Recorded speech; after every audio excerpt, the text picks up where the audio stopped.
All right. Okay. I am very, very, very happy to be on live today because I definitely want to get my thoughts out there. I've been thinking about this all day. I've been looking at videos all day of the Montgomery Alabama Brawl. I've been looking at the memes. I've been laughing. I have been in tears. The internet is fast.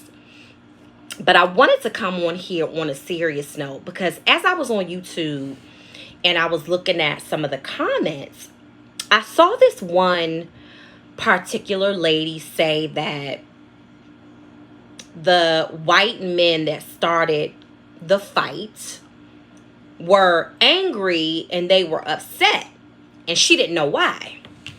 And when she said that, I'm just like, why are people not talking about the elephant in the room?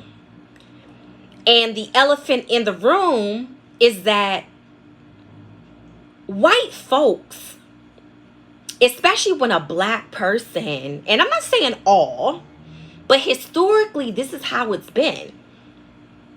When black people are in an authoritarian position and they have authority, as this guy did, he was just doing his job.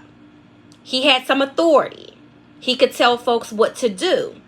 If you have that superior mindset and that entitled mindset, then you're not going to listen to what somebody is telling you, especially if it's a black person. So, like, that's really the elephant in the room. And, you know, I'm always going to keep it 100 and say what other people don't want to say. But that's really what it was. Now, here it is, a black man telling you what to do. Why on earth would you think that the next step is to put your hands on a man that is just doing your job, just doing his job?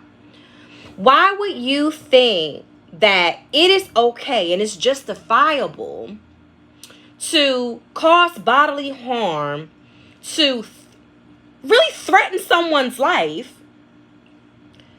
to assault another grown man in broad daylight with other people around?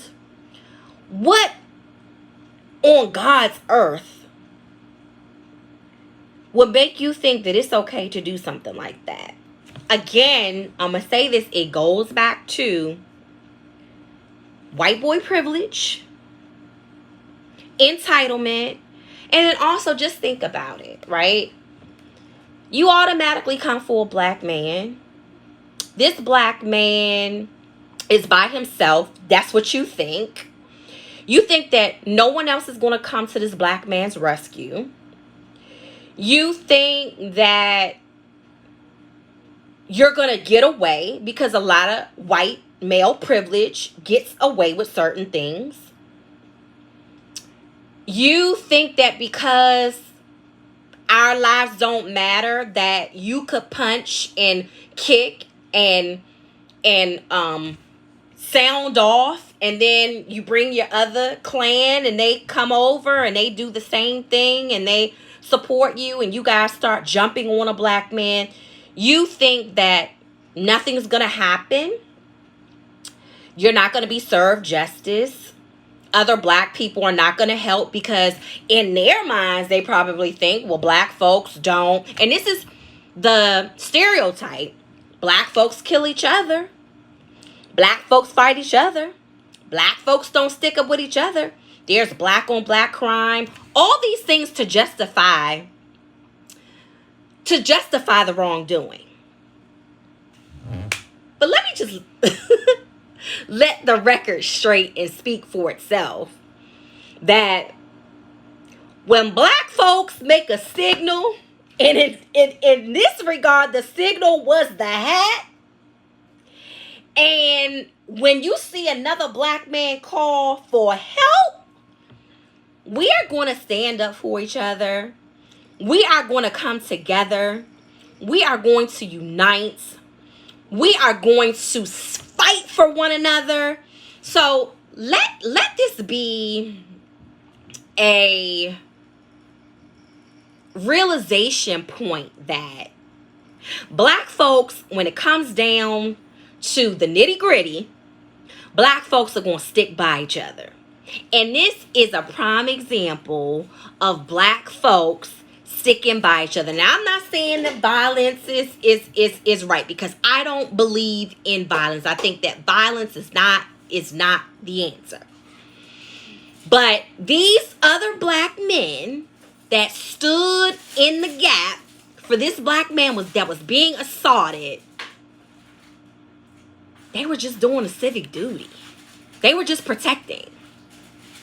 They were just standing up for somebody, really, that was bullied. When you think about it, that was an example of being bullied, being harassed, being threatened, and being beaten. And you know what, y'all? I'm telling you, we're going to talk about the elephant in the room, because here's the thing.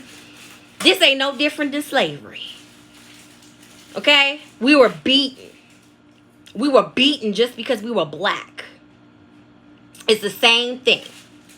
So it's like, you think just because this is a black man and he's doing his job, that you could just run over and charge up and just basically start hitting the man, and then your friends come over and white women too, and rally in and fight. No. So those folks found what was up. They saw what was up, because at the end of the day, black folks, they are going to stand up for each other. And it just so happened that in these unfortunate times, right, it was a negative incident where you had to see it. And it's crazy. But I wanted to come on to talk about the elephant in the room, because that's not something that I've seen. Goes back to that. And I'm on YouTube, so I hope that they don't flag this video. Okay? Because I know every time you mention a white man, and you mention being entitled, and you talk about white boy privilege, you can talk about a black person all you want to. You could belittle and talk down, but once you mention a white man, YouTube or whomever is going to flag your video. So, I hope that this video gets out and gets seen, and that you guys can weigh on and weigh in, okay? Because I'm talking about the elephant in the room. Why would another white man think that it is okay to do bodily harm and to charge off and beat on a black man just for doing his job? You know why? Because he thinks that he can get away with it. So repeat that. Because he thinks that nobody is going to come and aid in the rescue of another black man, because guess what? Historically, that's what you have seen. Lord help me. Let me get off this YouTube before I go any further. Okay? Y'all know how to reach me. Comment. Hit me up. Have these conversations going. I've been talking about race relations since I was in my 20s. And so this is the stuff that gets me so hyped up, talking about race relations. And I'm not going to be political about it. Okay? I'm not going to give the politician speech. I'm going to talk about it head on. And at the end of the day, that's what it was about. White boy privilege. White man entitlement. And also thinking that you can get away with it. No, baby. It's all online. Bet you didn't think it was going viral, huh? So warrants should be issued and some arrests should be happening. Thank you. Bye.